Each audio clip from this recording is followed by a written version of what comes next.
that's arising from the utilization of special drawing rights in Nigeria and in Ghana. We are also using this opportunity to market the recommendations from the SDRO research from both countries. We also want to learn from experiences of other African countries in the use of SDRs. And I trust the panelists that are here to share various experiences from Kenya, from Cameroon, from Chad, from Zambia, I think. So it's a rich convergence. And of course, participants, they will also share the very rich experiences that every one of us around the room, both online participants and those in the room physically. I'm sure we are going to have an interesting interactive session. By way of background then, the SDRs is an international reserve instrument created by the IMF in 1969 to supplement its member countries' official reserves. There are also international instruments that is created to supplement the official reserves of member countries.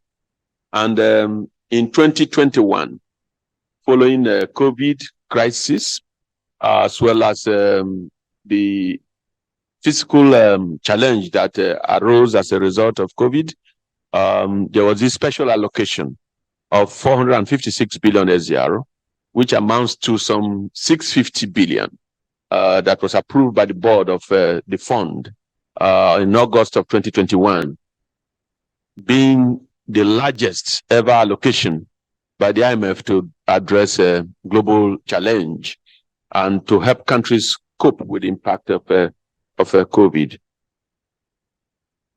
The African continent received about 5% of that sum, of that SDR allocation, amounting to some 33 billion as its own share of the total allocation with the fund. Nigeria received 3.4 billion worth of the SDR, amounting to some 10% of what the region Africa got, and Ghana got $1 billion worth of the SDR. And each, my organization and our partner, the African Center for Energy Policy in Ghana, with support from OSIWA, and we commissioned 2 research to find out how SDR allocation to both countries have been utilized. The key features that characterize the SDR use in Nigeria is the fact that whereas the IMF's General Agreement on Special Drawing Rights contextualizes why countries received the SDR support, countries have also used the SDR they received over the years in hardly documented formats. This report also relies on quantitative and qualitative data that were collected from both secondary and primary sources, including documents submitted to the National Assembly from various MDAs, the ministries, departments, and agencies, through their oversight activities. And the data generated points to many possibilities how SDR was used in Nigeria. Sizable amount of the SDR was retained at the central bank to shore up liquidity and defend the naira relative to the basket of foreign currencies. The SDR was later used to finance the budget deficits, especially as it concerns the many amendments to the 2022 Appropriation Act of the country, and priority was placed on increased allocation to the health, agriculture, education, water, hygiene, sanitation programs, and humanitarian affairs. Analysis of the SDR use in Nigeria shows that there was this timeline analysis that was carried out of qualitative data that were obtained. And it shows that after the SDR allocation, Nigeria secured a loan from Eurobond, which was used to implement projects in the 2021 budget. And the SDR was kept in the central bank to boost liquidity. From 2021 to 2022, the central bank also embarked on drawdowns to defend the value of the naira that was also experiencing some tight fiscal challenges at that time. The 2022 Appropriation Act of the Federal Government of Nigeria had also been amended 3 times to increase the deficit gap by raising the spending limit and extending the implementation dates twice. The amendment of the 2022 budget implementation date to December 2023, that is this year, also showed that the SDR might have been channeled funding deficits in the budget. So if you look at the histogram and the pie chart that is there, you will see clearly how possibly the Nigerian SDR was allocated. You find that to boost liquidity, about 43% of the SDR may have gone in there. And this is also to pay interest on loans. It was 35% of it, is also to use to fund many sectoral projects in the economy, and which, of course, may have been counterproductive due to poor coordination, thus leading to some scramble for development. And then, of course, we had 22% used to supplement government projects, programs as loans to be paid back. So you can find in the pie chart some 92% of that, going into such direction. Data from our budget office of the Federation from 2021 to 2023 was assessed to identify specific patterns of usage. The analysis showed that the budget deficit gap of the federal government increased to some 5.2 trillion naira in 2021 appropriation bill, from 5.2 trillion to 10.78 trillion in the 2022 amended budget, thus associating the need to use of the SDR to finance government projects with the Appropriation Acts. Evidence points to the direction in which the SDR allocated to Nigeria in 2021 was used to finance the 2022 budget deficit. And much of this, was also expended on debt servicing. Part would have been used, for debt servicing. And the SDR utilization in Nigeria suffered from the same curse that the SDR suffers globally. Implication is that when funds are allocated to countries such as Nigeria, they are most often used in sectors that are less in need of them. And that is also how the global SDR was allocated. The countries that really do not have much need for them, received the higher percentage of the SDRs. The report also showed that most developed countries with higher SDR allocation really have no need for them. One other thing that came out clearly from the Nigeria report shows that the Central Bank Act, which provides that the central bank governor should brief the National Assembly, that is Parliament, from time to time with regards to its policies and activities, the National Assembly did not call on the CBN to provide such a briefing in 2021 when the SDR was received. Civil society organizations should therefore strengthen their accountability framework, for holding the legislature to account. And whereas domestic borrowing was projected to account for some 48% of total deficit financing by the third quarter of 2022, domestic borrowing would account for 85% of the total source of deficit financing. This is a sizable portion of domestic borrowing, which accrued from the Central Bank of Nigeria. Maybe for time I should skip those. Maybe I go now to the utilization of the SDR in Ghana. Ghana joined the IMF in September 1957. That is immediately after it attained its independence. And historically, the IMF has advanced 5 major SDRs to Ghana since its creation. These comprises 4 general allocations as a special allocation in 2009. Cumulatively, Ghana has received about 1 million, SDR allocation since inception.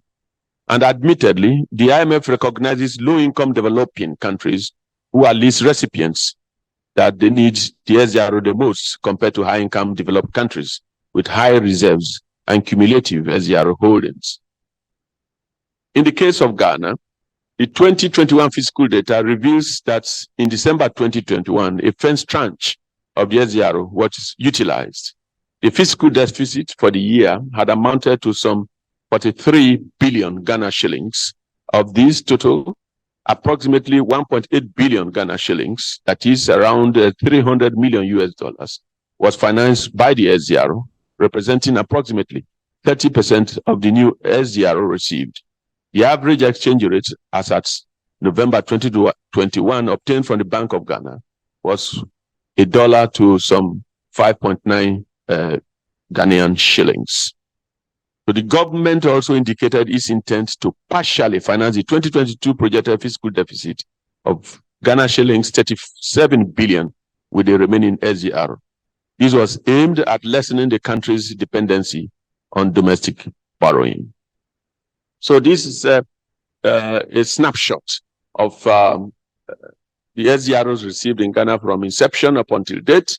You can see that from 1970 to 72, it received 30.1 million SDR, and it has, increased geometrically from time to time, in terms of SDR allocation. But you find that in September 2009, they received a 17.3 million SDR, and that's because that was a special allocation, to Ghana to deal with the fiscal challenge that Ghana was going through at that time, until the 2021 when the COVID allocation was made to Ghana. I would like to speak a little bit about IMF monitoring and tracking of SDR, which came out clearly in the Ghana Research Report.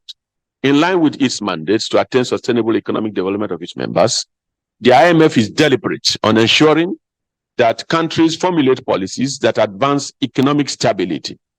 This objective provides the basis for the fund's surveillance efforts, which constitutes one of its primary activities. Surveillance helps the IMF, the countries that are members of IMF, to maintain some kind of optimal economic health.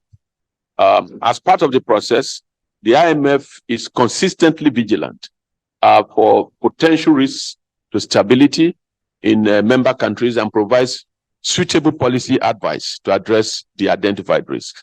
International Monetary Fund is equally intentional in ensuring that funds and other resources acquired by countries are used prudently. This is of utmost importance because while additional funds offer great potential for countrywide progress, they also entail an elevated risk of corruption. Understanding these risks, the IMF demands transparency and accountability from debtor countries. And to effectively keep track of disbursed funds and their utilization, the IMF undertakes regular reviews and has a monitoring of funds arrangement. So much for the IMF and the SDR monitoring. Perhaps I'll move quickly to how the SDR was used and what went wrong. According to the fiscal data that was made available and the exchange rates applied in 2022, representing some 939 million US dollars, representing 93.9% of 2021 SDR allocation had been utilized. That is the finding from our researcher. And the balance of 61 million is yet to be accounted for from the report. Ghana was exiting the emergency phase of COVID-19 pandemic by 2021 when it utilized the first tranche of its newly allocated SDR.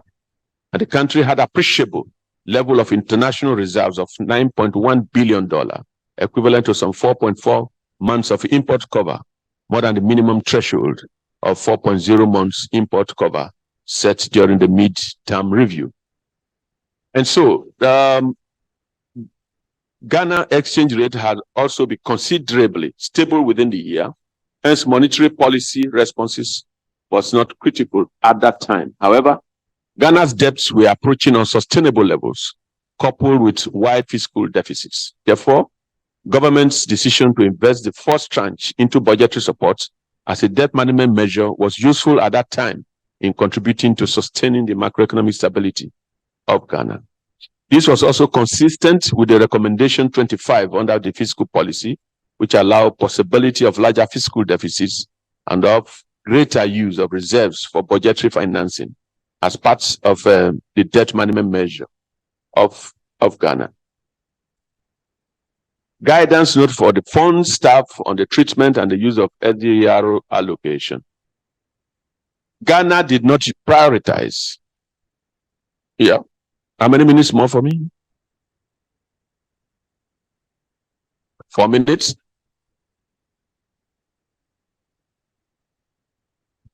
Okay, thank you. But just to say that Ghana did not prioritize direct policy response to COVID-19, such as supporting the vulnerable households and healthcare expenditures as recommended for countries at the emergency phase at the time of the SDR allocation. Again, contrary to the caution of Note 28 of countries using the SDR for debt management to act swiftly where necessary to implement a debt restructuring program. In effect, the failure to implement a comprehensive debt management strategy and the disregard for fiscal discipline undermined the purpose of SDR was earmarked. A couple of recommendations came from the Ghana report, but most of them targeting at the IMF. But we tried also to synthesize our observations and recommendations from both Nigeria and Ghana. And part of that synthesis shows clearly that there was some general opacity in the use of SDRs allocation to both countries. Our citizens' participation was absent in both countries. We recommend transparency and accountability in the use of SDRs by recipient African countries. There is, of course, dearth of information and data regarding the SDR utilization in both countries, as there is no disaggregated data available from both governments. We recommend immediate release of information and data to the public in Nigeria and Ghana. I recall while I was at the session before lunch upstairs where we had the opportunity of having the parliamentarian from Ghana try to put that question across, to find out how, because part of what the SDR was using in Ghana was to support the poverty sustainability program, the LEAP program in Ghana. It is a social protection program that, so many other funding sources contributes to. So that was part of where the SDR was channeled to in Ghana. And so we are recommending that data should be made available to members of the public. There's also weak or near absence of parliamentary oversight of the use of SDRs because parliament in both countries needs really to rise up to the occasion. Even though the IMF has a monitoring mechanism for the use of the SDR, it has been largely ineffectual in holding the governments of Nigeria and Ghana to account. We recommend that the reform of the IMF to play more patriotic roles in managing members subscribed to the SDR instrument in this regard. Lastly, there is the need for reallocation of SDR to African nations who are in more need to address some current challenges that are buffeting the region. I thank you.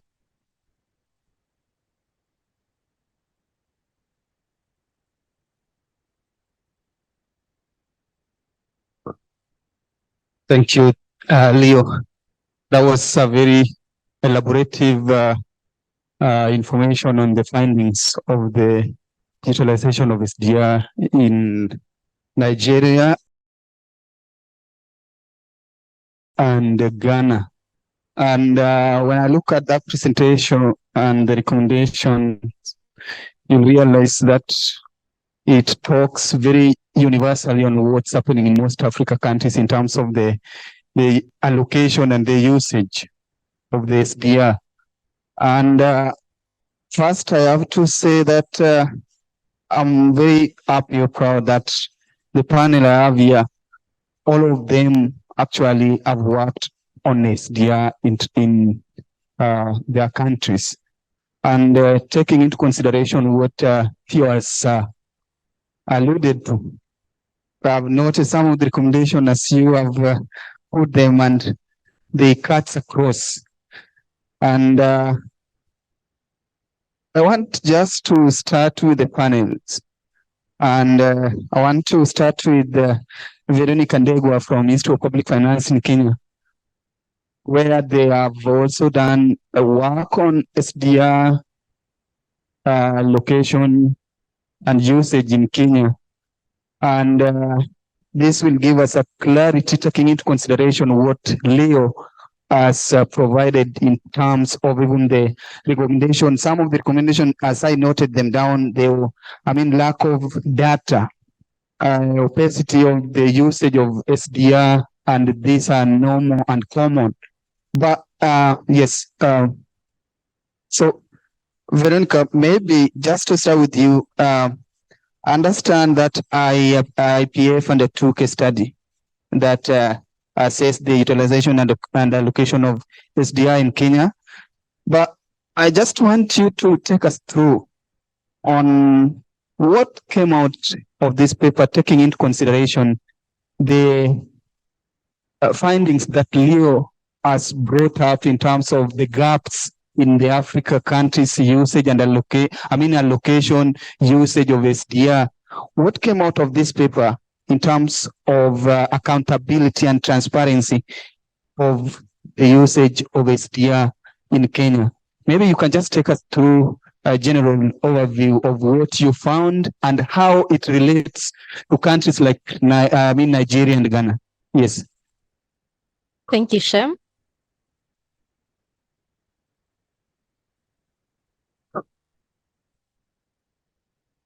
Thank you. Thank you, Shem, and thank you, Leo, for the good presentation. And listening to you, we did a similar study in Kenya, and the goal was to track SDR allocation and use. The second objective was for us to see whether the government actually directed these resources to specific sectors of the economy. And Kenya, similar to other developing countries, did not receive a big share of the SDRs. Kenya received around $740 in the SDRs. And this amount, initially, the government had indicated that half of it would be on lent to the Ministry of Finance, or what you call the National Treasury in Kenya. And the other amount would be retained at the central bank to boost the forex reserves, because at the time around the COVID, the different currencies came under pressure and the reserves were getting depleted very fast.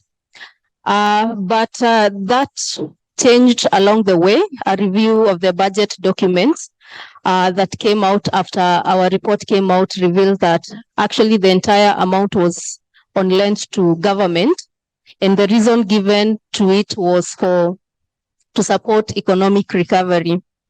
And then the first objective was to see where exactly the SDR amount was allocated and spent.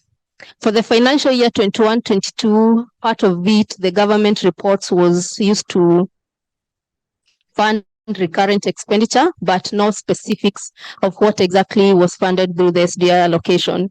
Then the second half that was actually utilized in the just closed financial year 22-23, the budget documents that we have that are publicly available do not actually reveal where exactly that money was supported. So, and it's actually reported as part of domestic borrowing, because the central bank lent that amount to the national treasury in the form of Kenyan shillings, which is our domestic currency.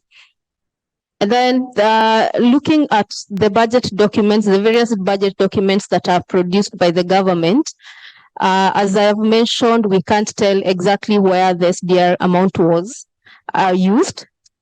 And relating to the second objective of our paper, which was to look at whether the allocation was effective in supporting recovery post-COVID. As you had mentioned, there are data gaps, and we were not able to tell what exactly that allocation was able to support. The other objective of the paper we did was to look at whether the allocation was sufficient to support the economic recovery, which was part of the IMF objective for allocating the SDRs. As mentioned by Leo, the developing countries, and especially those in Africa, received a very small share, around 5% of the total SDR allocation. And there have been arguments that this amount was too little to meaningfully support economic recovery post-COVID, with some suggesting that an amount of 3 trillion as opposed to the 650 billion would have been significant in supporting economic recovery as well as boosting global liquidity. Looking at the amount that Kenya got, we got around 81 billion in Kenyan shillings. That is, at the time, that was less than 10% of the fiscal deficit the government was running at the time. So as to whether we got an amount that would sufficiently support economic recovery, our study found that the amount was actually too little to support meaningful economic recovery. And I think from that discussion around whether the SDR allocation was sufficient, we have seen that's where the discussions about rechanneling, or what others call recycling, of the SDRs have come up. But looking at the frameworks that are existing, that has been slow. Pledges by the developed countries have not materialized, and that is part of the challenges we had with the SDR allocation. One of the key recommendations that has been put forward is for the rechanneling to be done through the multilateral development banks. And we have seen the African Development Bank being at the forefront, pushing for that rechanneling. Second part of the question was on transparency. And I think we can say that transparency is something that we have not fully achieved.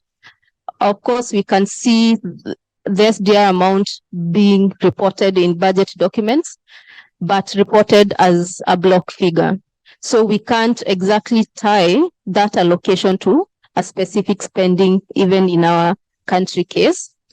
And given that the government treated the SDR allocation as part of domestic borrowing, we see similar problems that we see in debt decisions arising, with a very minimal role played by Parliament in terms of oversight. And therefore, we can say transparency at the desired level has not been achieved. I think locally part of it is because there is an act of parliament that assigns the role to the central bank and the national treasury. And the moment the national treasury reports any resources as part of budgetary support, there's always little transparency around it. And so our paper had similar challenges in terms of data gaps, and we were not able to attach the SDR allocation to any specific spending. Thank you, Shem. Thank you, Veronica. You can see that some of the recommendations that you have put forward and the gaps that came out from what you got in the paper is exactly the same as what you was talking about in terms of lack of data or the information on where did exactly SDR went to. Sometimes it's being reported as a block. You might not really show what initiative within the government work did SDR do. And those are some of the issues that we're dealing with, and I'm very sure that we can get solutions to them, because however much we're going to talk about the little amount, just 5% that we got. But the first bigger question is, what are we doing with that 5%? Is it possible that we can get a clarity on how we used it? Now, I want to come to Mr. Eric Kinaga from TISA. Up to now, maybe you can just pass the microphone to him. Up to now, we can see that almost 1 trillion of SDR has been allocated by IMF. actually including the recent one that they did of the 650 billion. And you can see that mostly the low-income countries suffered a lot in terms of the percentage that they received. And Theo alluded actually for the need of the rechanneling of this SDR using other means, but increasing the SDR to developed economies. I just want to know from your end whether the amounts that have been channeled to Africa countries, taking into consideration the findings you had in your work and relating it with what Theo has given, whether the allocations that we have received has been in any way beneficial to Africa countries, given that some of the information are not there and there is no clarity of how these nations have used this SDR. Yes. Thanks a lot, Shem. I'm glad to be part of this discussion.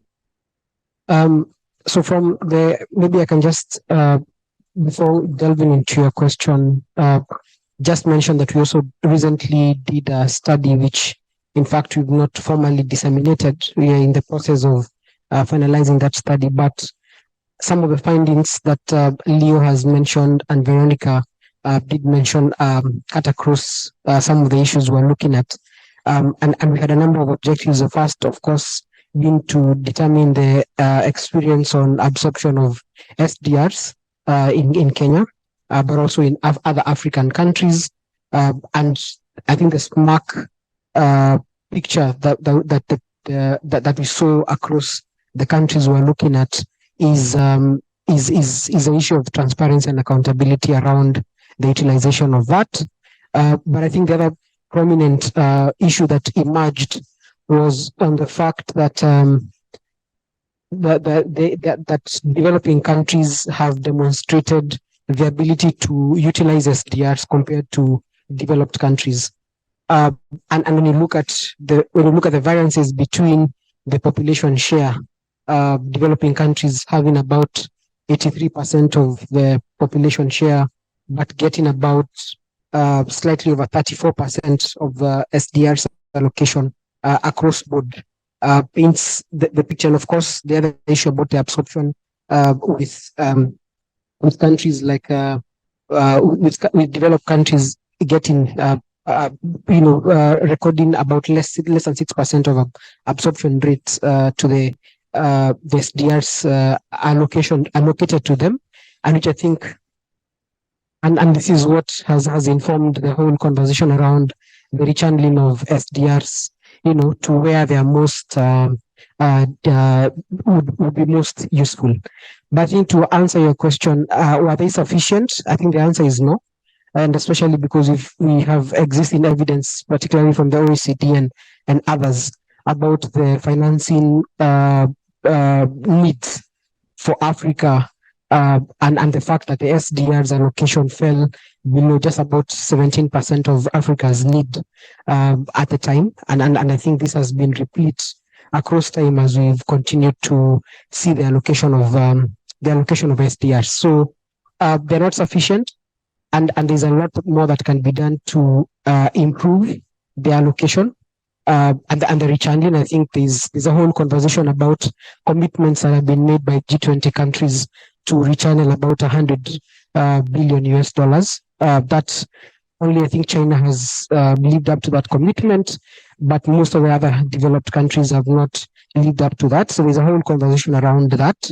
But I think there's a point that my colleague Veronica mentioned about where did the money go, and I think the issue about where the money went is not just for SDRs, but is across. It cuts across the entire PFM space. We are raising money for development, to finance development that we are not able to track its usage across time. And so if the data we've have and seen with SDRs and other mechanisms of development financing are anything to go by, is that the higher the SDR allocation, the higher we're going to have questions about allocations of money and the transparency and accountability issues around the usage of SDRs and related resources. Thank you. Thank you so much, Eric. I like what you said that yes, there was allocation, but it wasn't enough. And again, you have brought a good picture on the public finance management and how it can incorporate such gaps, including the reporting, how we need to report on the usage of SDR and any other funding that needs public needs the information on. I want to bring in Mr. Martin from Cameroon. I know this is an area you are working on, and from yesterday's talk, we have always said, and I like when I saw you spoke from yesterday that it's good to start putting our houses in order. So it means we start from within. And I just have this question, taking into consideration the presentation that Leo has put and the recommendations that he has provided, you'll realize that many African countries actually disclosed how they planned to use this year. Leo reported to us that Ghana showed that they wanted to use, or actually used 92% on the budget deficit this year.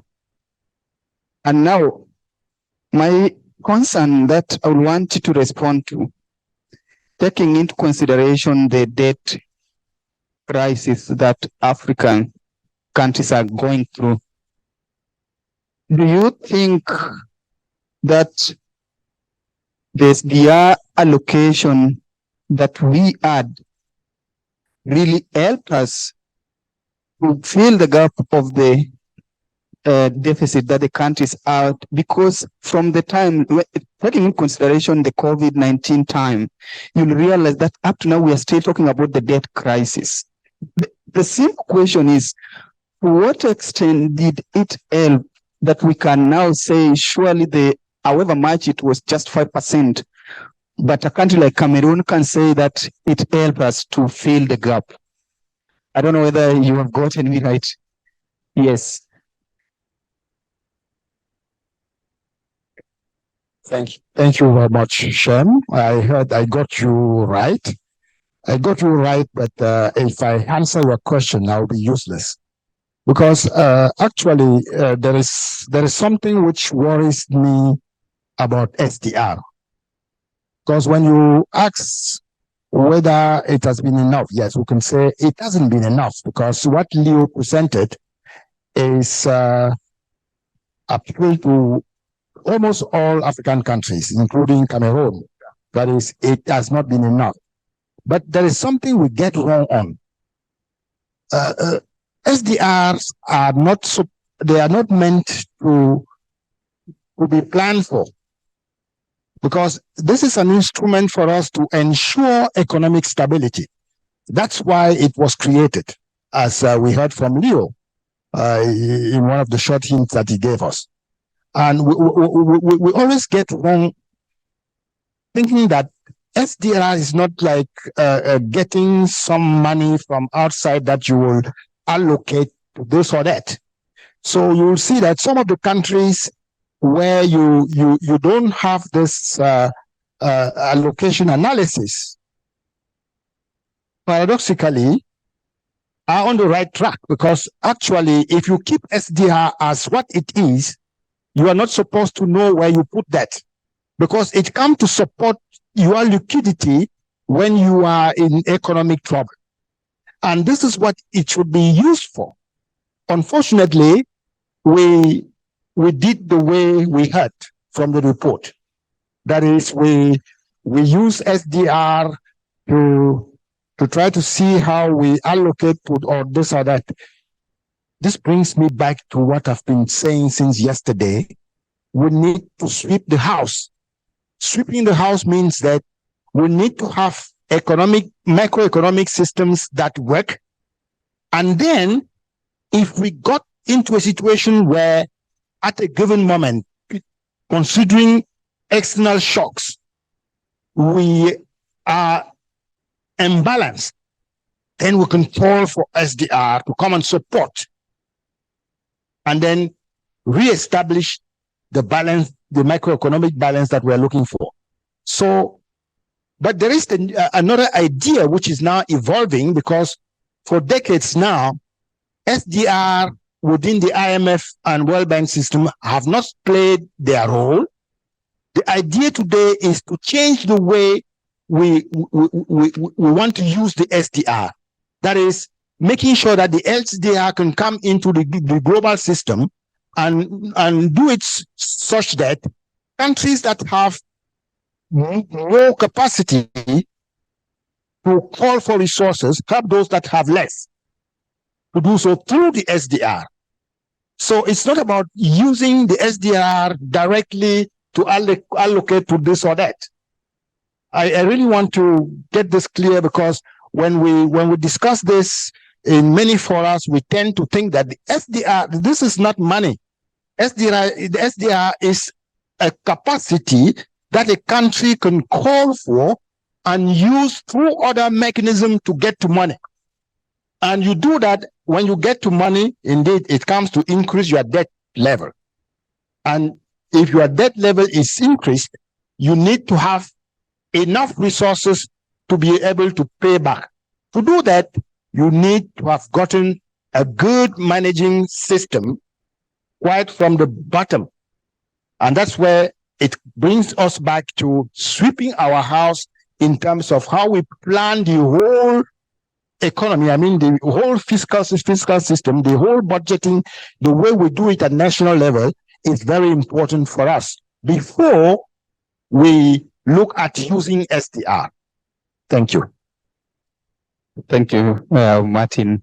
I always enjoy your your wordings, because they come with a strong Pan-African belief, and that's good, because when we look, picking from what you have said, when we look at how most of the Africa countries have used SDR, you will realize that to some extent we have been talking about debt crisis. We have been talking about this crisis as per se. But the question that we have to ask ourselves, if we want to use SDR in the best way, then what's the best form that we need to take into consideration? Because we got 5%, yes, but how did we use it? That's the question. Leave out the international financial architecture. When we start from within, are we having the right direction for the usage of the SDR? Now, I want to ask Hilda from Uganda. Okay, you already have the microphone, yes. Now, taking into consideration the way other panelists have spoken relating to the low allocation of SDR, taking into consideration opaqueness in the utilization of SDR, taking into consideration lack of information. Now, I just want to know from your end, as someone who has been working on advocacy and also having a target group for those who need to get the information on how the government operates. What are some of the best advocacy targets or the strategies that needs to be put in place by most of the CSOs to make sure that however much we're going to talk about the administrative gaps of the SDR within Africa, but we can still find it easy get full information from the government on how the SDR have been used? Thank you so much, Shem, for that question. And I would like to first allude to the situation, the scenario in Uganda. I don't see it any different from the one of Ghana and Kenya, as well as Just put it close to you. Okay, so I don't know. Can you hear me now? Okay. Now for the scenario of Uganda, we got about 21 US billion dollar. Sorry, for 490 million US dollars, and government actually declared that they would use these funds for half of these funds for budget support to actually finance the deficit. And I see it is the same scenario with the others. And I think this is not a wrong path because first of all, it is meant to actually boost liquidity. And we see that government had an issue of liquidity at that point. And the only thing why I would love to actually applaud the government of Uganda, these funds were actually channeled to health, education, and water and sanitation. But the question here would be, was actually the money, did the money do the right, was it put to the intended purpose? That would be the question here. And it calls for the question of transparency. And now answering the question you've given me, like, what are those strategies that we as civil society could actually employ to push our governments to put the funds to the right use? But again, how do we bring on board the citizens to actually make sure that they have the information, they actually monitor the government programs and all that? One of the strategies that we would employ would be coming up with a strong civil society voice across Africa, whereby, say for instance, if as Uganda Debt Network, then we have someone from Kenya, the other one from Cameroon. What are those common positions that we could actually have on board to push our governments to actually account for these resources? But putting into consideration the African agenda, whereby we need to ask ourselves that, is it actually necessary for us to ask for that reallocation? Is it going to bring the question of resilience and actually sustainability? If we actually need the SDR reallocation, what are we going to use this money for? Do we actually have the liquidity pressures at hand, as just Martin has actually alluded to, or we are just actually pushing for this to fund our other normal, yeah? How do we put the SDRs to right use? Yes. So the other strategy that we could employ is to actually look into these conditionalities, because I don't think that the Global North is going to actually reallocate the SDRs free of charge.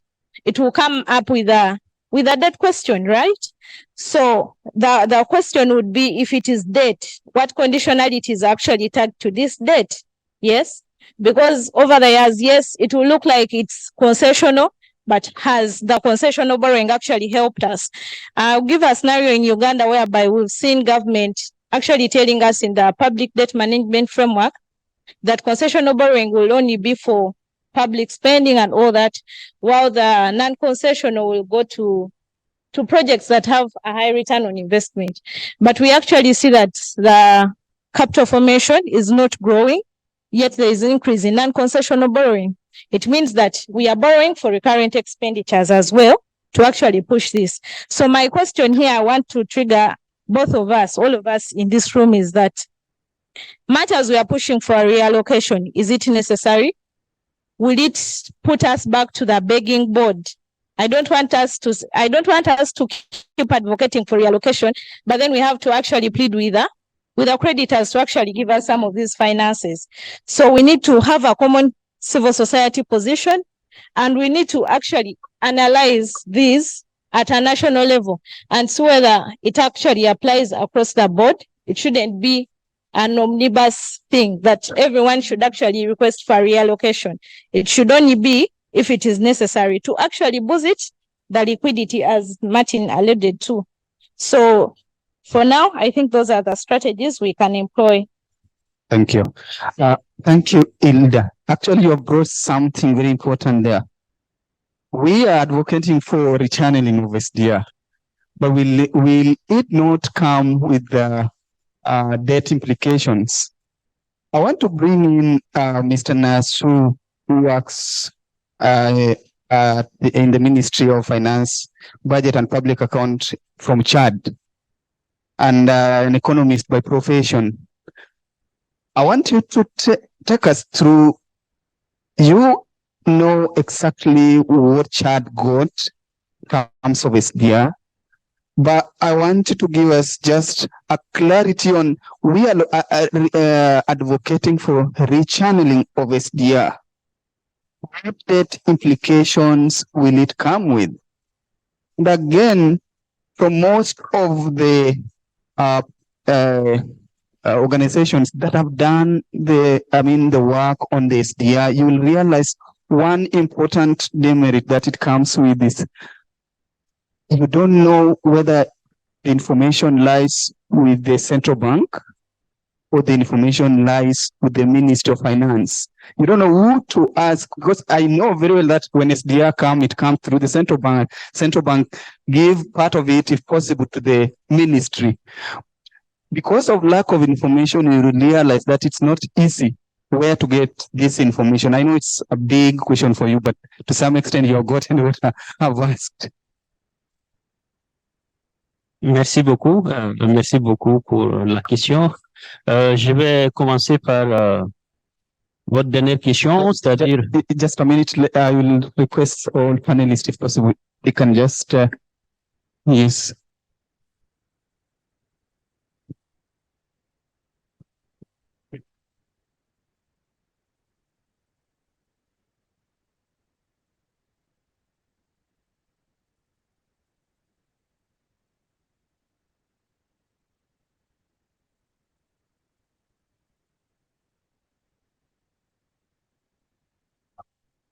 OK, go ahead. OK, merci beaucoup. Merci pour la question. Merci au présentateur Léo pour sa brillante présentation sur le Nigeria et sur le Ghana. Merci aux autres pour leur intervention aussi brillante. Je vais intervenir par rapport à votre dernière question sur la difficulté d'accéder à l'information au niveau des départements ministériels et avec la Banque centrale. Je pense que vous n'avez pas tort. L'information financière elle est un peu sensible. Jusqu'à maintenant, dans nos pays respectifs, dans nos pays africains, ces informations sont difficilement données, surtout quand c'est à la société civile ou bien à des institutions parallèles qui demandent ces informations-là.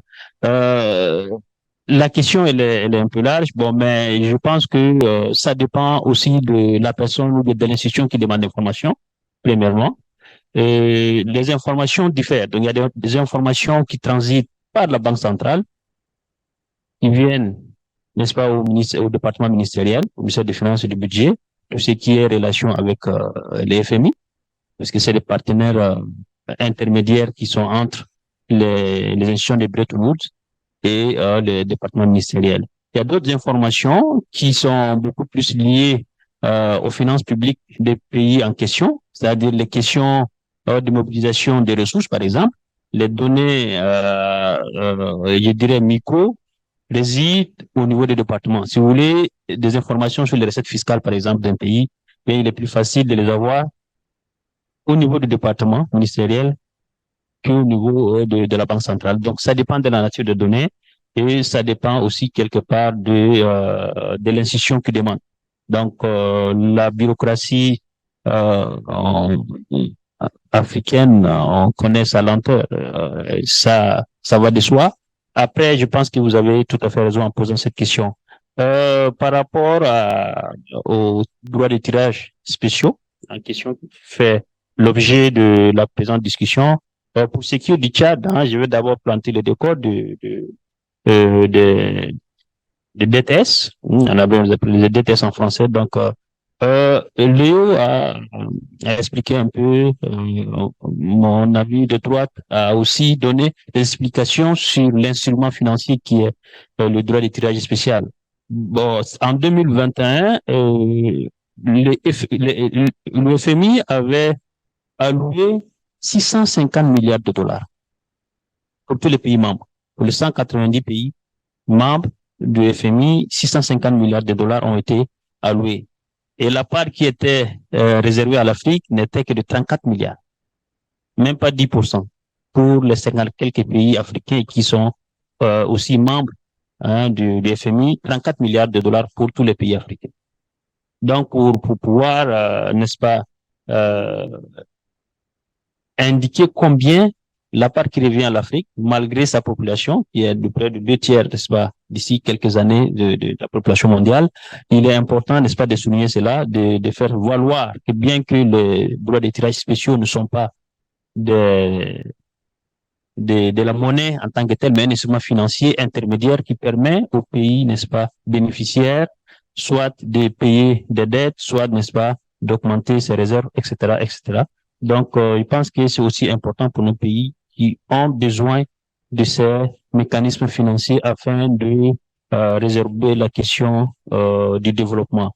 Donc, le Tchad en question a reçu, n'est-ce pas, du FMI dans le cadre de l'accord commun de la facilité élargie de crédit en 2021, 392 millions de dollars de droits de tirage spéciaux sur 36 mois. C'est-à-dire que c'est étalé sur 3 ans et depuis 2021, je pense que les 2 tiers de ce montant ont été décaissés. À peu près, il reste la dernière tranche qui sera certainement allouée cette année. Donc, pour dire que les droits de tirage spéciaux manquent vraiment pour l'Afrique, puisque c'est aussi un mécanisme de financement. Mais la question de fond pour moi, c'est de pouvoir, n'est-ce pas, mettre en exergue un mécanisme de financement qui soit africain. Quand nous essayons de voir la richesse qui regorge l'Afrique, quand nous voyons la jeunesse de l'Afrique, nous sommes conscients de l'importance de l'Afrique en termes de croissance et en termes de production. Mais toutefois, on peut dire déjà que le monde ne peut pas se construire sans l'Afrique. C'est une évidence. Parce que nous connaissons les potentialités de l'Afrique. Tout le monde le sait, sauf l'Afrique. Nous ne sommes pas conscients de nos capacités, de nos ressources, de ce que nous pouvons faire et de ce que le monde doit attendre de l'Afrique. Donc, je pense que les droits de tirage spéciaux en eux sont importants, mais ce sont nos pays qui les utilisent dans des questions budgétaires. On utilise ces mécanismes financiers pour répondre à des questions d'ordre budgétaire de court terme. On investit dans des services sociaux, on investit peut-être dans des lignes budgétaires, mais l'usage qu'on en fait ne se reflète pas en termes de secteur porteur. Il faut financer, n'est-ce pas, les secteurs qui peuvent booster la croissance, qui peuvent créer de l'emploi, qui peuvent permettre, n'est-ce pas, à ces pays-là de croître plus facilement et, n'est-ce pas, de pouvoir créer de la richesse. Donc, je pense que c'est assez important la question de l'usage de ces droits. Vous avez tout à fait raison quand vous parlez tout à l'heure l'usage de ces DTS, parce que si on les utilise pas à bon escient, eh bien, il est évident que ce serait une mobilisation de plus et un manque à gagner. C'est surtout un remboursement de dettes ultérieures. C'est-à-dire que on sera amené, n'est-ce pas, à payer non seulement ces montants-là qui constituent des dettes, mais les services, les intérêts qui sont créés par ces dettes-là aussi. Donc, c'est un fardeau de plus pour nos pays si on les utilise pas à bon escient. Donc, merci. Voilà un peu ce que j'ai voulu rapidement apporter comme élément. Je suis disponible. Merci.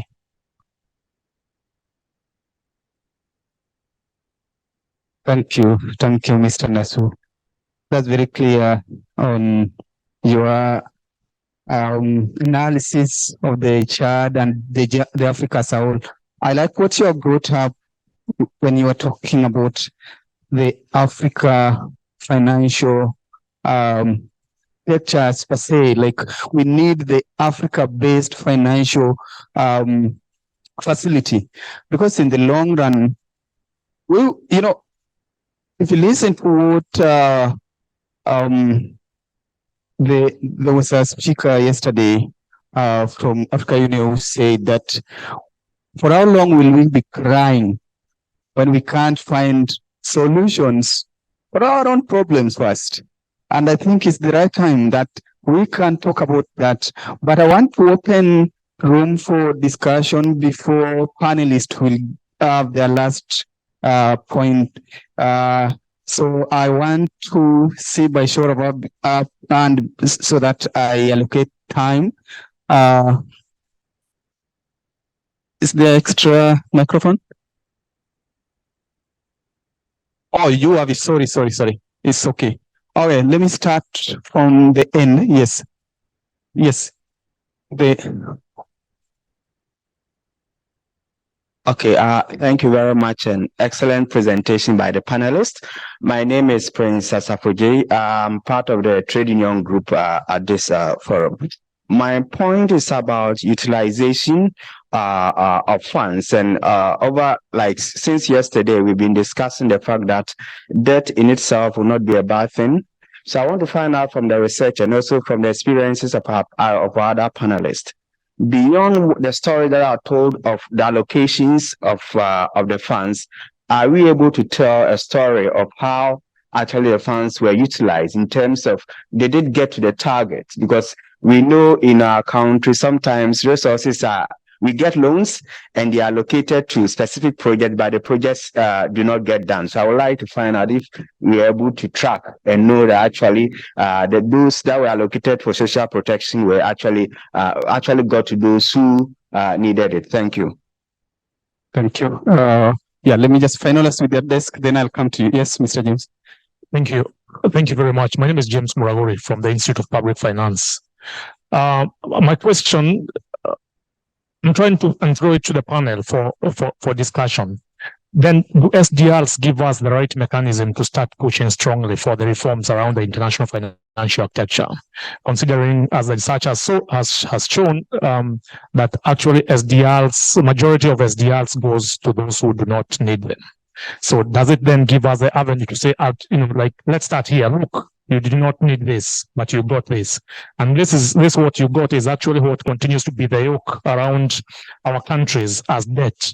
Because you got it, it was excess, you did not need it. So potentially that. And of course, the next question is on accountability, as had been asked by Prince.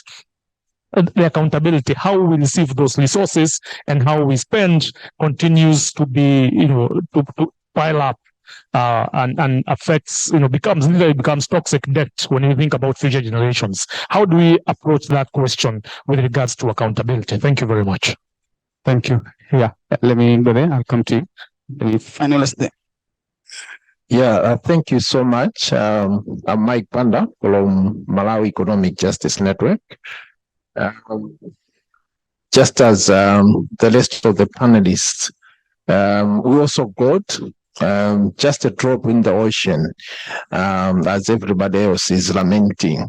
And I'm not wondering as to why we are all lamenting now, because as for me, I think before COVID, as you rightly said, moderator, majority of us never knew about this thing called SDRs until when we were hit hard by COVID, and then the IMF thought they were bailing us out with the SDRs. That's where majority of us came to know about this. No wonder the sickness around utilization, transparency, accountability, and what have you.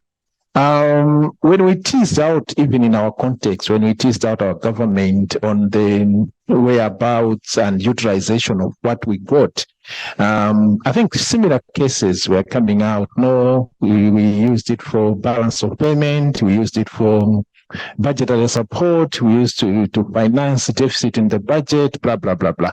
So I think it's a common trend across the globe that I think in terms of transparency and accountability, we really have issues around the utilization of SDRs. I'm being very optimistic that I think moving forward, now that it's a talk of the town, we should be anticipating for better utilization with the recommendations that are coming out from a number of studies. I thought I should share that, but I think before COVID, I think it was nowhere in the public domain. Thank you. Thank you. Thank you for the comment. Yes.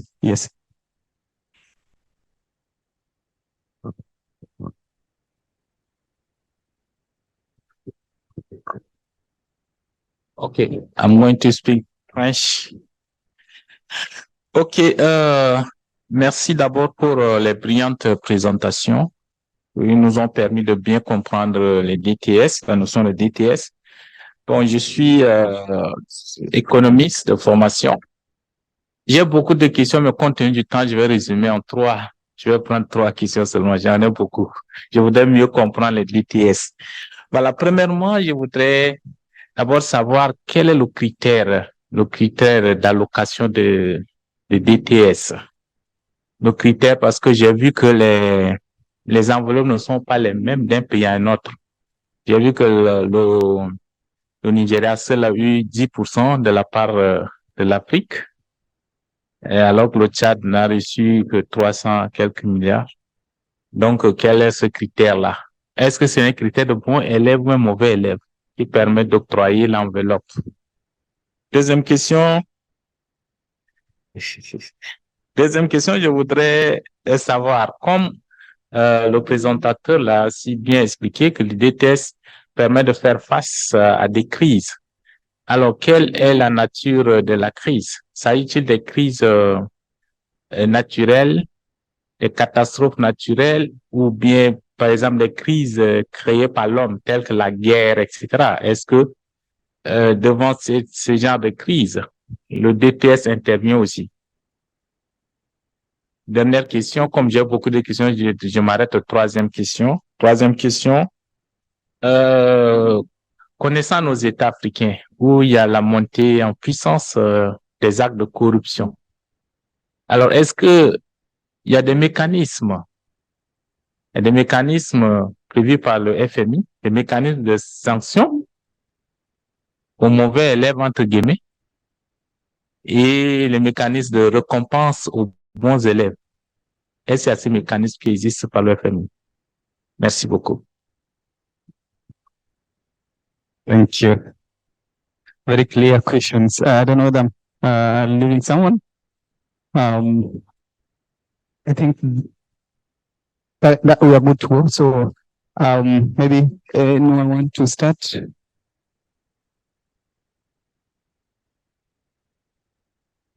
Okay. Yeah, Martin, you can take over.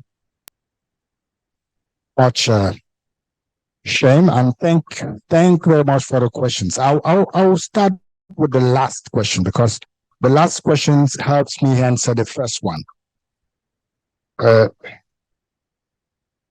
He asked 3 questions, and these 3 questions are very interesting for us, because that will help us understand why we're discussing today. You heard me when I said we get wrong on the very definition of the SDRs. Alors, quels sont les critères? Ce sont des critères préétablis, because the IMF is like a private company with shareholders. Member countries are shareholders. They bring their contribution every year, and on the basis of that contribution, you get the services from the company. It means that each member country is an administrator, and you have your capital. It is from the level of capital that you have there, because it's about governance. You have the power of your money. The US, if they want to give SDR, the US will have more than anyone, because they bring more money as capital for the IMF. It is a company. Don't get mistaken on that. So that's why Chad got only, I don't know the percentage that you gave, whereas Nigeria got what they had, because Chad, in terms of capital, c'est-à-dire la part du capital du Tchad dans cette compagnie-là, qui est le International Monetary Fund, est inférieure à la part du Nigeria. C'est pour ça que le Tchad a moins que le Nigeria. Voilà le critère. Maintenant, la nature des crises. That is, what are we supposed to use the SDR for? La nature des crises, originally, the SDR were not meant to be used, as I said before, as a a direct support to go and finance a sector. No. The SDR are meant to come and help a member country who gets into balance of payment issues. And this is for a very temporary intervention. That is, they come, they help you, you solve the issue of your balance of payment, because the issue of balance of payment does not mean you don't have the money. You do have money, but the money is very long to come. So while you wait for the money to come, or while you wait for the resources to come and allow you to pay what you have to pay, the IMF will come in and give and provide the capacity for you to pay. And then immediately after the situation, which is a temporary situation, you will get back to your balance. That is, you will get back to your SDR level. So now they call it special drawing rights. That is, you draw the capacity, you catch it and you draw the capacity. You may draw more. If you draw more, you take somebody else's capacity, right? If you take somebody else's capacity, you have to pay for it. And that is the system. Originally, that is the system. And you will see that some countries seldom have balance of payment issue. That's why they don't use their SDR.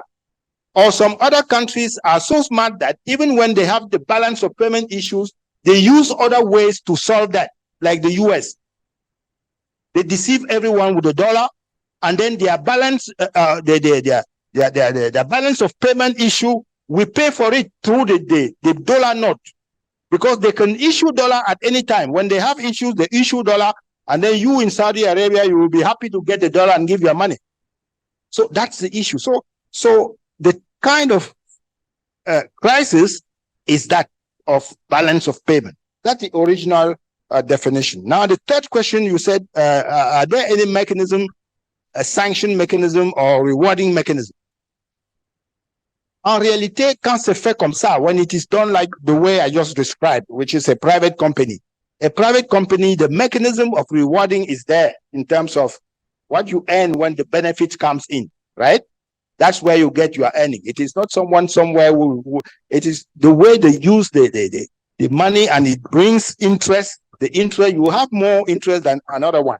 So it's not a matter of bon élève ou mauvais élève for the share of SDR within the IMF. Now, let me get back to the other question, which was about accountability. Yes, about accountability. That's why we're saying we cannot start this discussion from SDR, because SDR come in when you are in trouble of balance of payment. Before you got into trouble of balance of payment, you should have managed your economy, and you should have managed it well. When you manage your economy well, then you get into a situation where you may lack money on a given moment. Then you can draw and solve the issue. So where is the solution, Leo? The solution is where we avoid going. We need to make sure that we operationalize our financial institutions in Africa. Because I will do this by giving you an example. If you take Algeria and Chad as two examples, and you look at their monetary reserves, you will see that Algeria can cover, I don't know how many times, the reserve that Chad needs, right? Now, if you take the 55 African countries and you take their capacity in terms of reserves, you will see that if you put all of that together, it can be somewhere to serve better than what we got from the IMF. So that's why it is very urgent for us to make the African Monetary Fund work.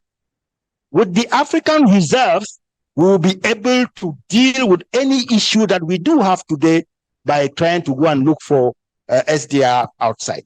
So I think there's a lot to say about this, and we don't have enough time. Thank you. So that's what I can say for now. Thank you. Mr. Nasu, there was a question I wanted to answer relating to where, with this topic of SDR disparity allocation, is it the right time to start talking about it in terms of debt restructuring? does it give us opportunity as per now as African to talk about debt restructuring? Merci. Merci beaucoup. C'est une question très pertinente. Est-ce qu'il est temps, ou bien est-ce qu'il est question de parler de la restructuration de la dette en Afrique? Je pense qu'il est tout à fait le temps. Parce que je vais vous prendre l'exemple du Tchad, l'exemple le plus édifiant est l'exemple de la dette endossée sur les ressources naturelles. Glencore, je ne sais pas si beaucoup d'entre vous connaissent Glencore, qui est une société pétrolière, avait racheté des parts de consortium qui exploitaient le pétrole tchadien. À titre d'exemple, hein, pour mettre, n'est-ce pas, voilà. Donc, lorsque le Glencore avait commencé à acheter les parts de consortium, eh bien, puisque l'État tchadien était en difficulté de trésorerie, eh bien, cette part qui a été achetée par Glencore était gagée, n'est-ce pas, sur les ressources. C'est-à-dire que le Glencore donnait de l'argent au gouvernement tchadien. En contrepartie, l'État tchadien remboursait Glencore à travers le pétrole brut, à travers une quantité déterminée en fonction du prêt contracté en temps T. D'accord? Quelques temps plus tard, le prix du brut avait drastiquement baissé. Drastiquement baissé. Ce qui veut dire quoi? Ce qui veut dire que nous devrions rembourser à Glencore tel que, n'est-ce pas, édifié dans le contrat. C'est-à-dire qu'on devrait donner à Glencore du pétrole brut à hauteur de tel montant. Et comme le prix a baissé, il fallait donner plus, n'est-ce pas, de pétrole brut. Ce qui veut dire quoi? Que le Tchad n'avait ni l'argent, ni le pétrole, puisqu'on remboursait en brut et étant en baisse le prix, n'est-ce pas? Donc, on remboursait une quantité plus importante. Et pour dire que cela a amené le Tchad à devoir restructurer sa dette. Parce que le contrat qui était signé avec Glencore a asphyxié les économies. Donc, c'est-à-dire que les recettes qui rentraient dans les caisses de l'État ne rentraient plus comme il se devait. Donc, ce qui a ramené le pays à faire une austérité budgétaire extrême dont Demba en a parlé ce matin, c'est-à-dire que c'était les 16 mesures, on avait coupé les avantages des fonctionnaires, on avait limité les budgets alloués, n'est-ce pas, aux services sociaux, etc. Donc ça a été très dur. Donc il était question de remettre le contrat sur la table, discuter avec l'Incor, restructurer cette dette, l'échelonner afin de donner un souffle aux ressources d'État. C'est-à-dire que quand le Tchad avait acheté, n'est-ce pas, avec l'Incor cette part de pétrole, eh bien, ça donnait du fil à retordre à l'économie tchadienne. Donc, c'est-à-dire que l'économie était asphyxiée et il était donc question de restructurer cette dette. Donc, pour les autres pays africains qui se retrouvent dans une situation pareille, en temps de crise telle que connue avec la COVID-19, je pense que certains pays auraient pu restructurer leur dette afin de pouvoir payer et les services de la dette et le capital de manière beaucoup plus échelonnée pour permettre, n'est-ce pas, à l'économie de continuer et à ces pays de répondre à leurs questions d'ordre régalien. Merci. Thank you, Mr. Nesu. Thank you for that. There was some question that talked about tracking of the government expenditures and how best we can make sure that the utilization is done accordingly. Maybe Veronica, you can take that in terms of how best can we make sure that we track the government expenditures, including the utilization of SDR in our countries. Yes, we can talk about we got this gap, but what do you think will be the best solution when you look at the gaps that you had in your work and relating with some of the gaps that Theo alluded to? As she's going to answer that question, in case of any online question from those who are watching online, you just let me know, please. Okay, thank you, Shem, for the question. As you had mentioned, the challenge we had is accessing information on how well the government spent these SDR resources. And the question you're asking is about tracking. How can we be able to track this usage without the government publishing this information? And I think this is where the role of parliament comes in. I do not know about other countries, but in Kenya, members of parliament are people's representatives, and they have the power to summon the executive and request for whatever information that they feel will be for the greater benefit to the public. So here I would say that Parliament needs to step up so that it plays its oversight role. And then us who are in the civil society space, we can support this role through our technical expertise and helping to unpack some of these issues that come out of the kind of information that the government releases to the public. Thank you. That is very important in terms of the Parliament oversight role. Very important because from there we can easily understand and get information. I don't know whether Eric, you want to say something before? Okay, before I welcome Hilda. Okay, Hilda, you can go first. I just got interested when the gentleman from Chad was actually explaining something on the oil. This poses to me a question of collateralization of African resources in the name of having the quick monies. Yes. To me, I don't know how the process of parliament goes at yours in Chad, but I think we need to actually strengthen the oversight role of parliament on how they actually help in scrutinizing some of these contracts, because at least they have a power to say, like the lady from Kenya said, it is the same question in Uganda. Our parliament actually has the capacity to actually bring on board government, and all the loans that the government acquire should actually go through the parliament.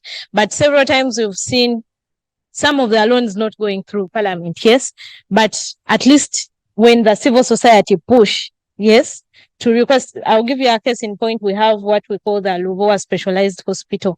This is where government contracted someone to construct a specialized hospital, but the loan contract did not go through parliament. As well, we didn't have information, and we as civil society came out to actually oppose this, to oppose government to actually not to acquire such a loan. And indeed, government pushed on and still acquired the loan. But years later, we see it has not yielded. I think 7 years down the road, there is nothing on ground. Now, it actually poses a question of, Martin mentioned that we need to clean our houses.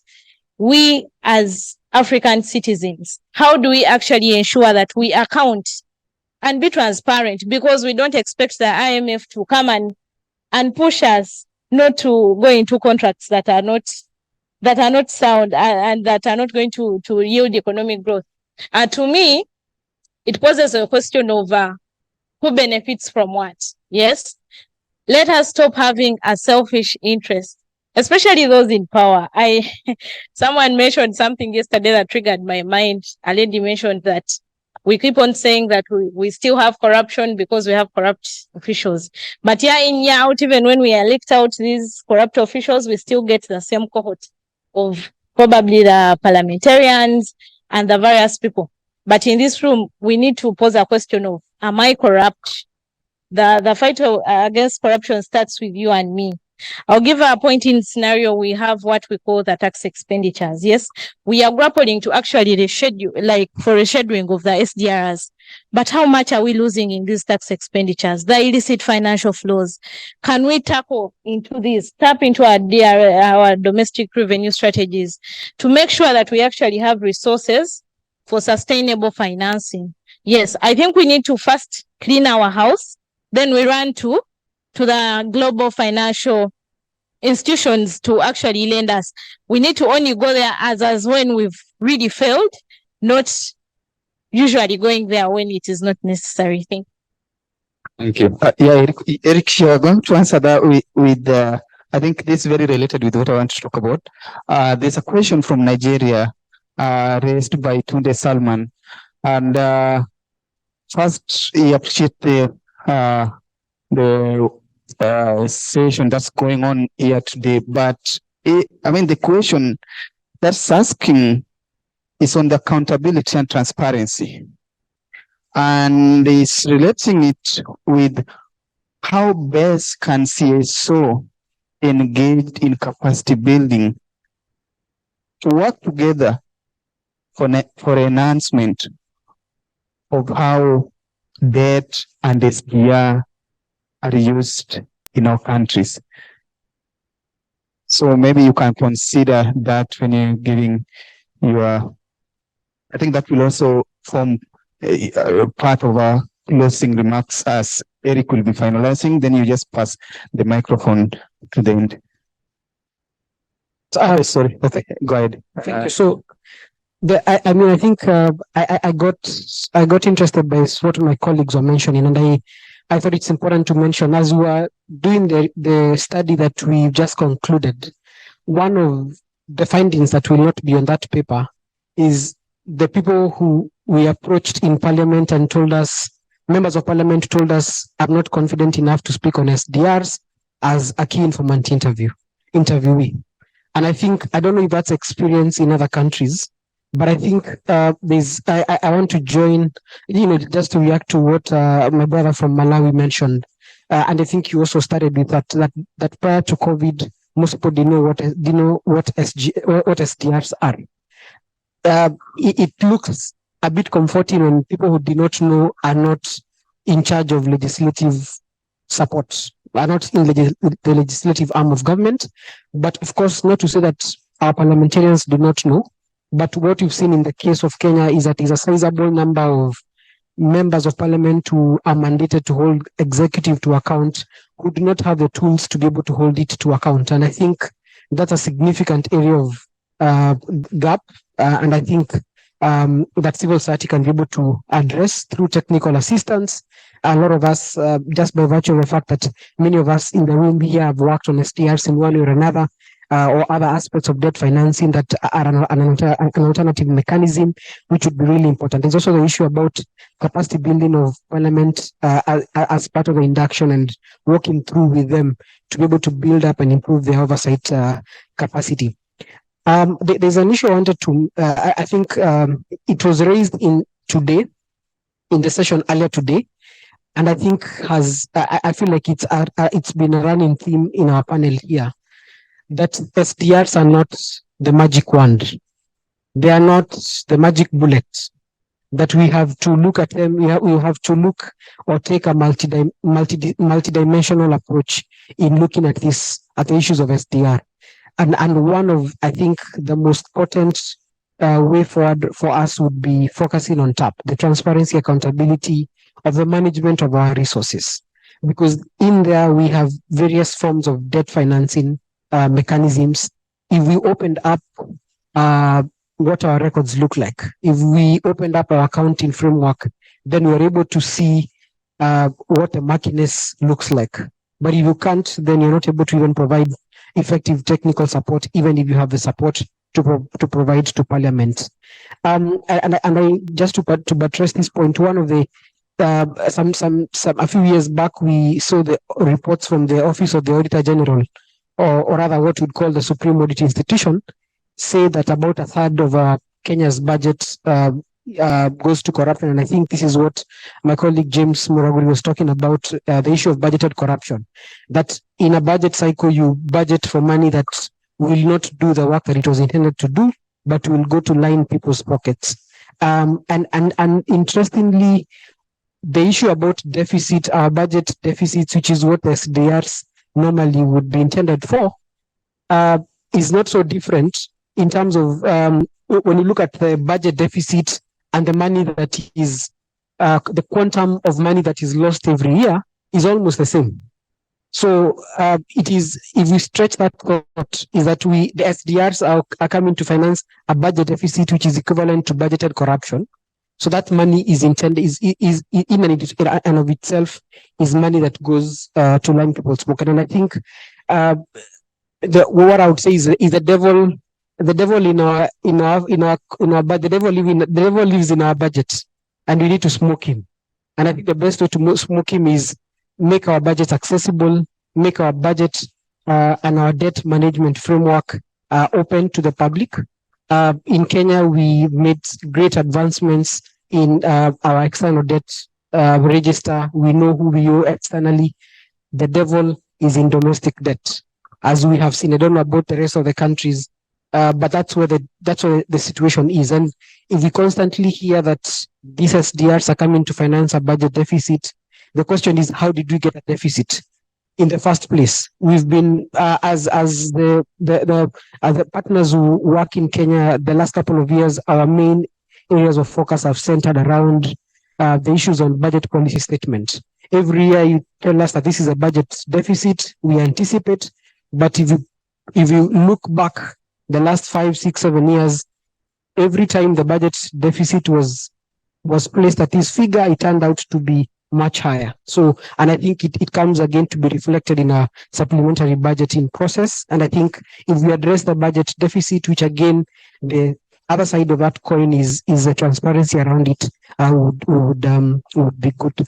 I would like to conclude with just to add on to what my colleague mentioned about the SDRs.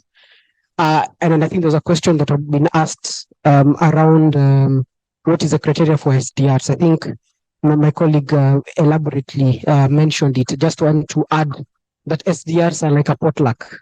When we come here and all of us carry our snacks and then we share. But you share, and sometimes there are those who don't come with snacks, but they need something to eat. That's Africa and developing countries.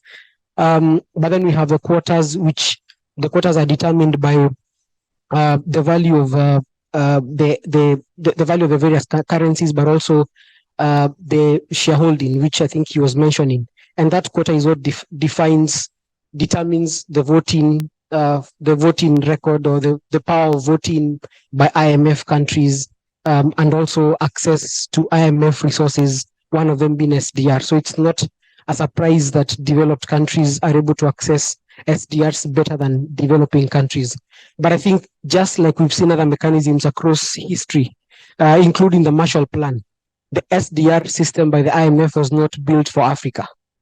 And I think while we continue to speak on the need to rechannel, the need to reform, the question is what works for us, and what effectively, because we cannot use the pattern developed for other countries. And I think we've seen repeat examples over the years where the Marshall Plan was tried to be used or implemented in developing countries after the Second World War, which failed spectacularly. So the question is, what would work best for African countries, and especially African countries that have very significantly lower scores in terms of transparency, of budgets, of debt, and generally accountability safeguards around the management of public resources. That is our context. And even as we continue to speak on the reformation of the SDR, which is important, because I think there's a whole conversation around the need to reform that, to put the money where our mouths are. I think, as has been said here, it is important for us to ask ourselves, how accountable are we within our own systems?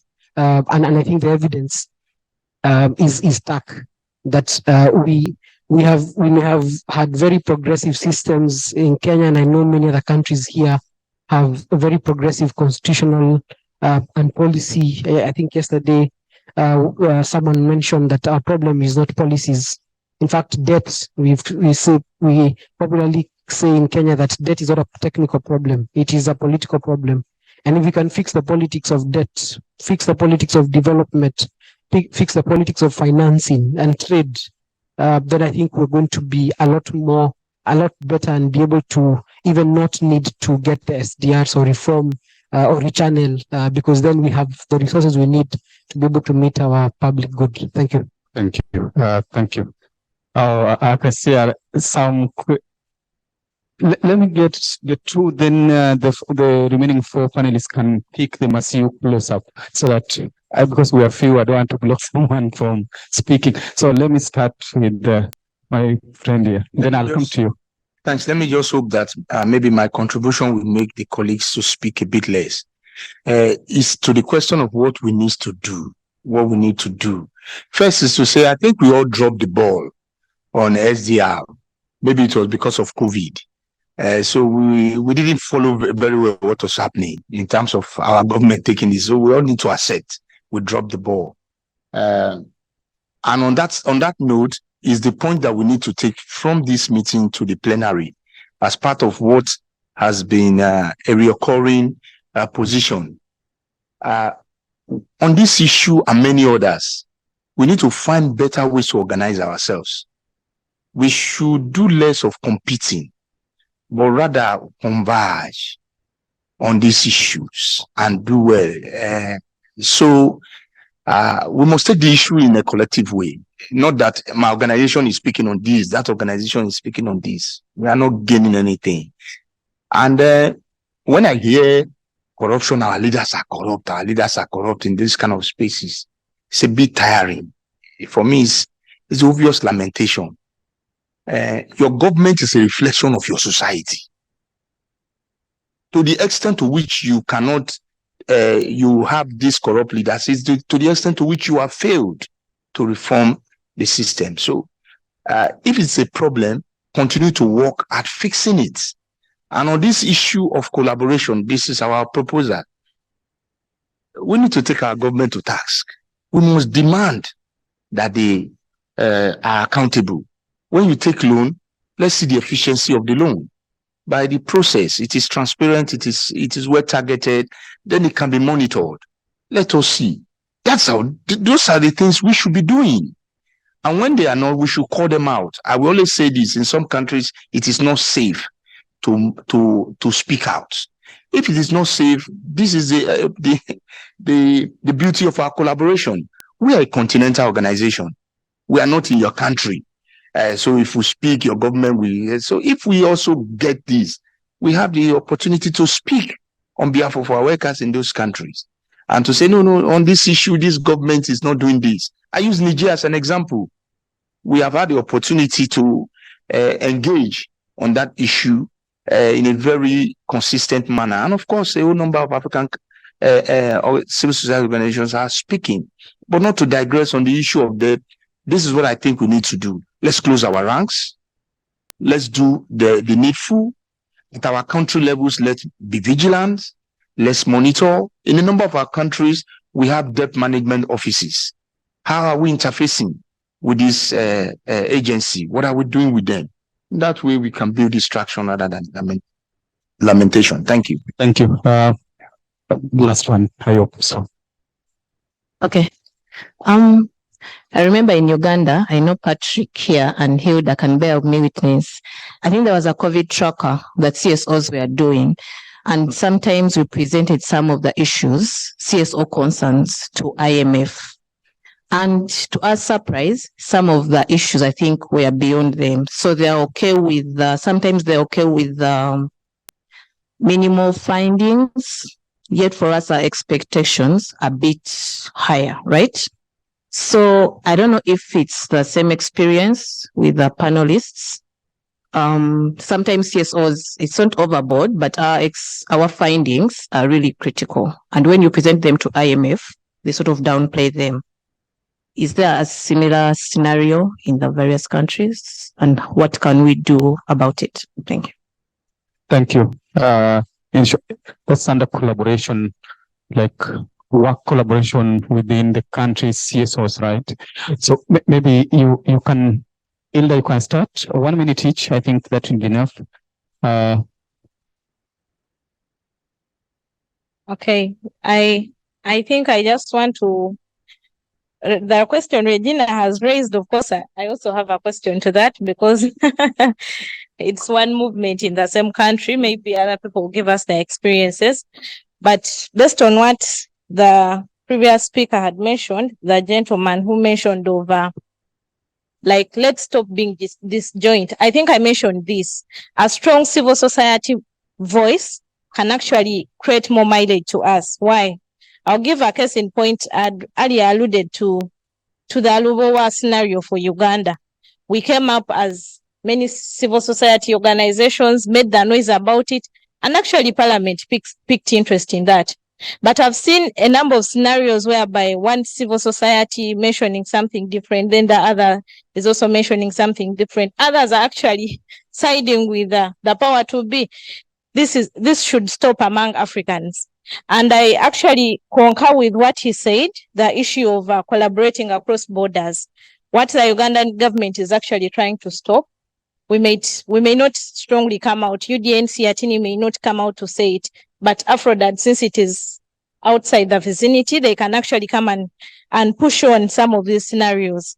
I've seen Siatini doing some work on the Kenyan, the current Kenyan debt problem. And we've seen actually impact on this. Yes, so you may find that some civil society organizations in Kenya may be silenced. They're worried of their lives. They're worried of what will be tomorrow like. But our colleagues from the other nations will come out and bring it out louder. There's something Martin mentioned on an African fund. I think we need to start. There's something a speaker mentioned yesterday, that let us not fear starting, because if you don't start with the baby steps, you'll actually never get there. It may seem so ambitious that we can have an actual African fund, but I think it is very possible. Just like the IMF started and these other multilaterals, yes, a journey of 1,000 miles starts with a step. Can we have the African Union come to organize the Africans through probably our bank, the African Development Bank, like to have at least a quarter we can save for the African fund in the events that we have some of these pandemics and all that, the shocks. We can be able to rescue ourselves as Africans rather than running for SDR reallocation that will actually come up to increase our debt situation. So in a nutshell, that's what I can say. Let us come up as a strong civil society position. Let's disseminate our information as much as we can, such that we should equip our citizens to demand for accountability. Thank you. Thank you, Hilda. Very strong. Okay. No, Hilda, it is not ambitious to have an African monetary fund, because the fund is already accepted and created by the AU. We need to operationalize the fund.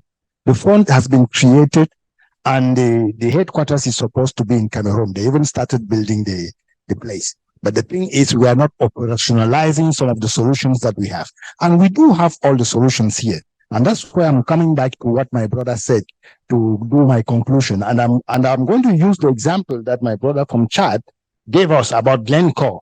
Do you know why we got that problem with Glencore? Just because we didn't call for external expertise that you could have gotten in the civil society. I can remember, because I lived that situation. I wanted to advise your minister at the time on a simple thing. Rather than saying that you are going to pay us with an equivalent amount of the oil, it should have been simpler to say, you are going to pay us with a quantity of oil. That is, no matter where the price goes, you pay the quantity of oil. That is simple. That's a very interesting example. If the government of Chad at the time has gone out and fetched for external expertise that you find in Chad. I have my colleague in Chad who know how to do this. So they could have gotten that as simple as that, because this is a very interesting example, because it is just a matter of oil at the time was at a high price, and then they were supposed to pay from the price of oil, whereas they could have paid on the quantity of oil. This is contracting. We discussed contracting this morning. So to come back to what to do, my brother, what to do is here at our feet. We say that debt is not bad. It is the way you manage your debt which might be bad. It is the same as financialization of natural resources is not bad. It is the way you financialize your natural resources. Look how Chad did wrongly. Just because they didn't say the quantity, they said the value, they got into trouble. So if we financialize our natural resources by saying the quantity and saying the right thing when we have to say it, then we can have more than what we need as money to do anything that what we want to do for our development. So what I want to say is that we need to get into that transformation we were discussing yesterday.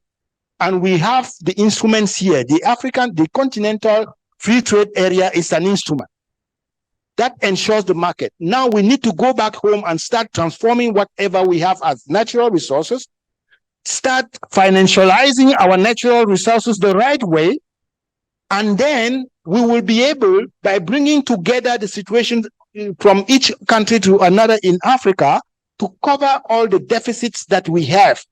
There's deficit in Chad, there is no deficit in Algeria. We combine the two, we are balanced.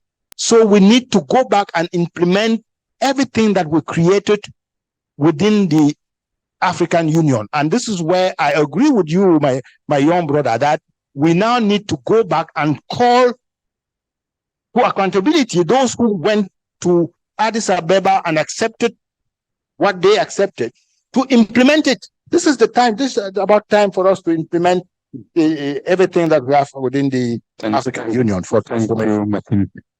Thank you. Merci beaucoup pour l'occasion et pour les informations que mon frère du Cameroun vient de donner. Et merci pour ses soutiens. Il n'a pas tort quand il dit on avait pris les mauvaises décisions. C'était de mauvais choix qui ont été opérés, en engageant, n'est-ce pas, le paiement sur le prix et non la quantité. Donc, le prix étant fluctuant, ça causait beaucoup de tort au pays et le développement a pris un coup assez sérieux. Donc, globalement, et comme je le disais tantôt, il nous faut une voie unique pour l'Afrique afin de résoudre cette question de financement de notre développement. Il est plus important, n'est-ce pas, si on pouvait unir nos voies, comme le dit l'adage, hein, si tu veux aller vite, va seul, mais si tu veux aller loin, faut aller ensemble. Donc, je pense qu'il serait important pour nous de mobiliser toutes les ressources, n'est-ce pas, vives de l'Afrique, et la société civile, et les intellectuels, et, n'est-ce pas, les politiques, afin de trouver le meilleur chemin pour notre développement. Et un autre élément, pas de moins, c'est la capacité de nos pays de manière isolée, et chaque pays étant différent avec ses caractéristiques. Il est important pour nos pays, n'est-ce pas, de se mettre résolument au travail afin de mobiliser les ressources.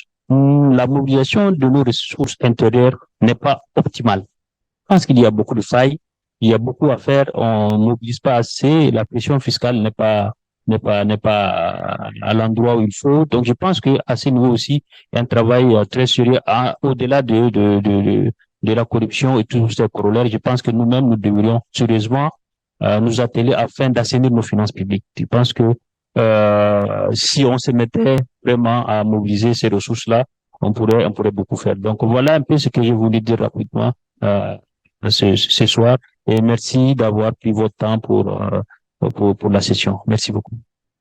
Thank you. Thank you.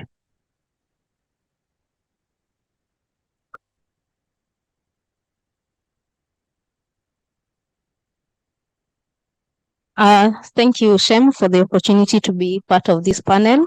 And as a way of concluding, is that the reason we needed bailout from IMF, it is because COVID came at a time and found us on our knees already. The mess we were, the kind of economic situation we were in was not totally to be blamed on the COVID. Our economies were already not doing very well in terms of how we managed our public finances. We have for the longest time been running on deficits year in, year out, whether our economies are doing well or are not doing well. So as we talk about the reforms we're pushing for in the international financial institutions, let us also look internally for us to develop solutions common to us, because as African countries and as the discussions have highlighted that we have common problems, and it is within us to develop solutions with us. And as my co-panelists have said, the AU is a good place to start, and let's push for the kind of reforms we want to see out there internally. Thank you. Thank you. Thank you so much. Thank you, everyone. And I think from my end, I would want to thank the panelists. Thank you, the audience, for this wonderful time. The one lesson I think that comes out is that we need to play our part as CSOs. And again, we need to put our government, we need to put our government on tour so that they understand that the responsibility we give them is something that must be transparent. And what we ask from them is accountability and transparency in the usage and allocation of the SDR. And at the same time, I want to welcome Leo to just, as we leave the podium, to close the session. Thank you, panelists. We are free to have a seat as Leo close the panel.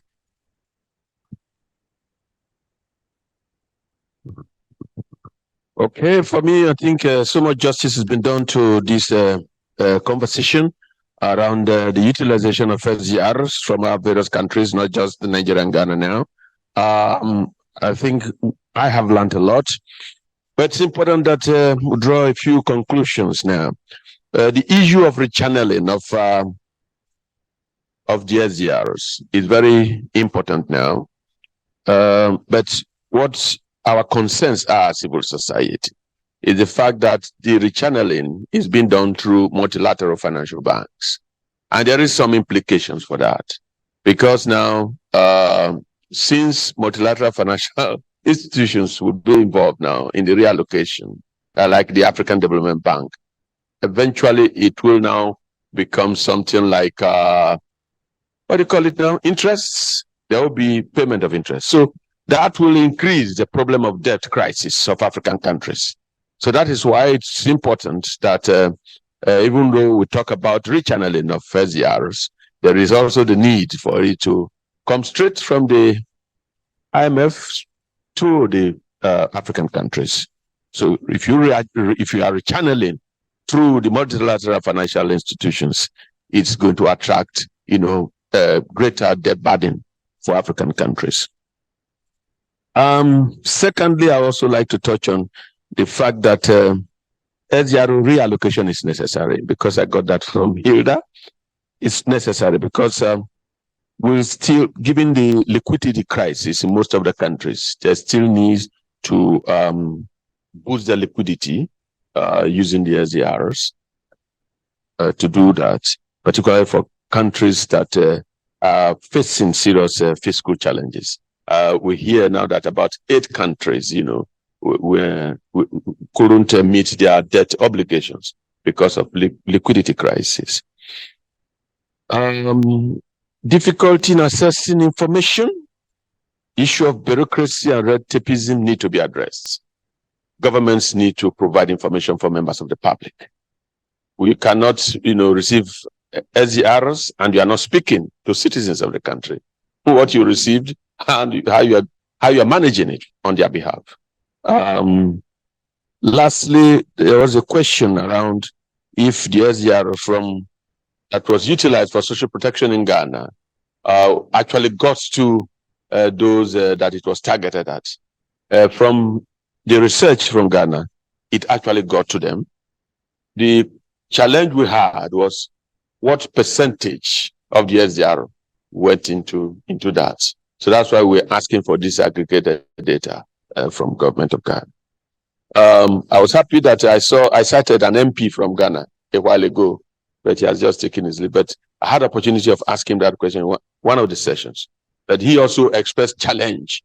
He confirmed the fact that, it's a multi-donor basket that funds social protection, but he also does not have the disaggregated information that we require. So it's on this note, I'd like to thank the panelists. You've done excellent justice to this topic. And